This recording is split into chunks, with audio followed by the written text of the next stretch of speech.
آپ کے سامنے درخشاں اردو کا چیپٹر نمبر 1 ہے، یعنی پہلا سبق۔ آپ پڑھ رہے ہیں ہمارے ساتھ پہلا سبق حمد۔ پڑھیے حمد، لائن بائی لائن آپ کو ہم پڑھائیں گے، آپ سنیے اور ساتھ ساتھ پڑھیے۔ حمد کے لغوی معنی خدا کی تعریف کے ہیں۔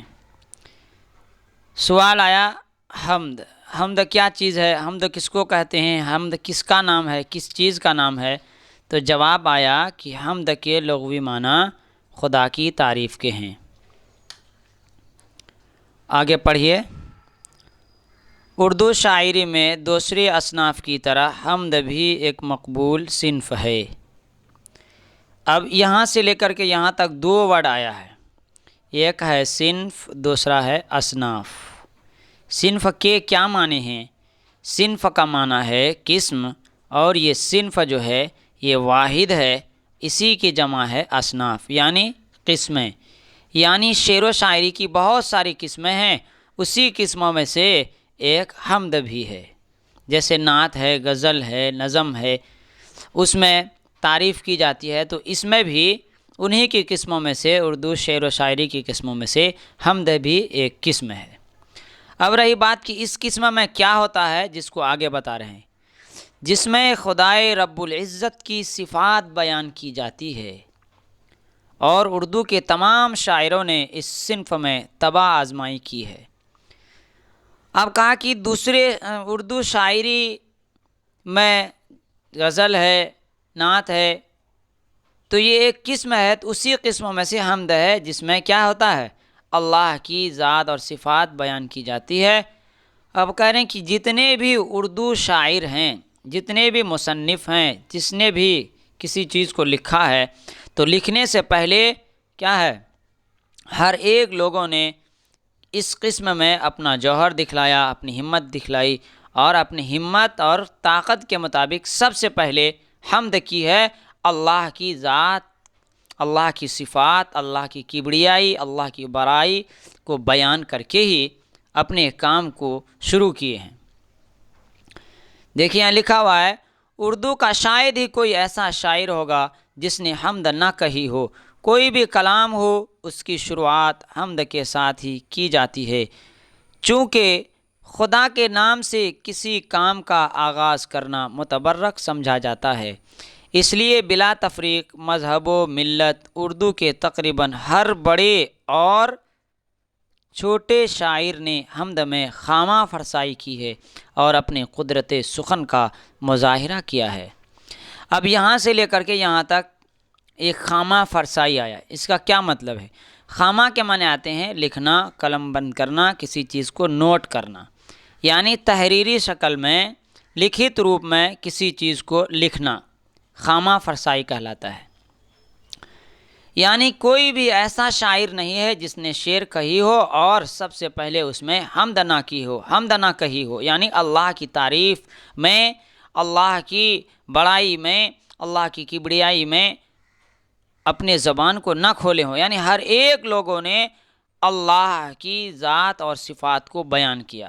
اسی لیے کہیں کہ بلا تفریق و مذہب و ملت، یعنی ہر قوم میں جو چیز زیادہ متبرک سمجھی جاتی ہے، اسی سے اس اپنے کام کا آغاز کرتے ہیں۔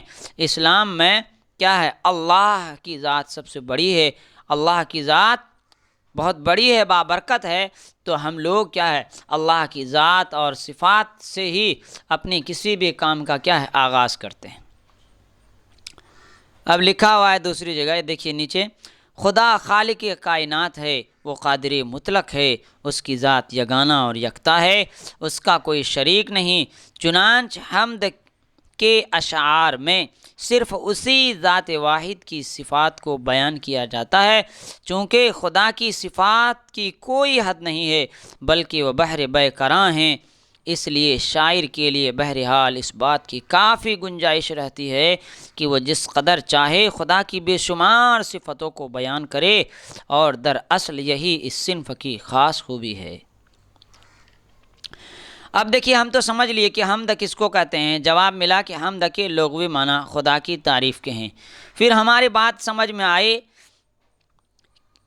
یہاں لکھا ہوا ہے کہ اردو شاعری میں دوسری قسموں کی طرح، یعنی جیسے حمد ہے، غزل ہے، نعت ہے، تو ہم تو غزل بھی نعت بھی کہہ سکتے تھے اللہ کے تعریف میں، تو کہا کہ نہیں۔ یہاں سے وہی بات بتا رہے ہیں کہ دیکھیے خدا خالق کائنات ہے، یعنی اس جہاں کا بنانے والا، کائنات میں نے دنیا، خالق میں نے پیدا کرنے والا، اس دنیا کو پیدا کرنے والی ذات کون ہے؟ اللہ ہے۔ وہ قادر مطلق ہے، یعنی اس کو کسی کام کو کرنے کی ضرورت پڑتی ہے تو کسی کو نہیں پوچھتے ہیں، کسی کو پوچھنے کی ضرورت نہیں، کسی کو کہنے کی ضرورت نہیں، بس کہتے ہیں کن ہو جا تو وہ کام ہو جاتا ہے۔ اس کی ذات کیسی ہے؟ کہا کہ وہ اکیلا ہے، تنہا ہے، اس کا کوئی شریک نہیں ہے کسی چیز میں، نہ تو دنیا بنانے میں، نہ آسمان بنانے میں، نہ زمین بنانے میں۔ لہٰذا ایک خاص لفظ اس کے لیے، اس کی تعریف کے لیے، اس کی صفات کو بیان کرنے کے لیے اگر کی جاتی ہے تو اس کا نام کیا ہے؟ حمد ہے۔ اسی ذات واحد کی صفات کو بیان کیا جاتا ہے، اس میں کہا اللہ تعالیٰ کی ذات اور صفات کی کوئی حد نہیں ہے۔ اب اللہ تعالیٰ کی قدرت اتنی ہے جو ہر آن ہم تمام لوگوں پر برستی رہتی ہے۔ اگر اللہ کی قدرت کو ہم گننا چاہیں، اللہ کی نعمتوں کو شمار کرنا چاہیں تو ہم نہیں کر سکتے۔ اللہ کی بنائی ہوئی زمین ہے، آسمان ہے، چرند ہے، پرند، ہر چیز اللہ کی ذات، اللہ کی بنائی ہوئی ہے۔ اس لیے کہہ رہے ہیں کہ یہ کیا ہے؟ ایک ایسا موضوع ہے جس میں مصنف یا کوئی بھی شاعر کیا ہے؟ اللہ کی بے شمار صفتوں کو آسانی کے ساتھ بیان کر سکتا ہے۔ اب دیکھیے آگے لکھا ہوا ہے، اب ہم اور نیچے آئیں گے، یہاں لکھا ہوا ہے حمد میں جہاں خدائے رب العزت کی صفات کا بیان ہوتا ہے، وہیں نعت میں حضور صلی اللہ علیہ وسلم کی شان میں مدحیہ اشعار پیش کیا جاتا ہے۔ ابھی آپ اوپر ہم پڑھے نا اردو شاعری کی، اردو میں کیا بہت ساری قسمیں ہیں شعر کی، جیسے نعت، حمد، منقبت، قصیدہ وغیرہ کہا جاتا ہے۔ تو کہہ رہے ہیں کہ اللہ رب العزت کی صفات کا بیان ہوتا ہے تو اس کو کیا بولتے ہیں؟ حمد۔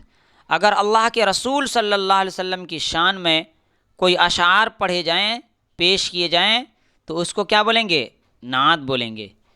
اب اسی طرح بزرگان دین ہے، ولی ہیں، اللہ کے کوئی خلفائے راشدین ہیں، ان کی تعریف میں اگر کوئی اچھے کلمات، ان کی خوبیوں کو بیان کر کے کہا جائے تو اس کو کیا کہا جاتا ہے؟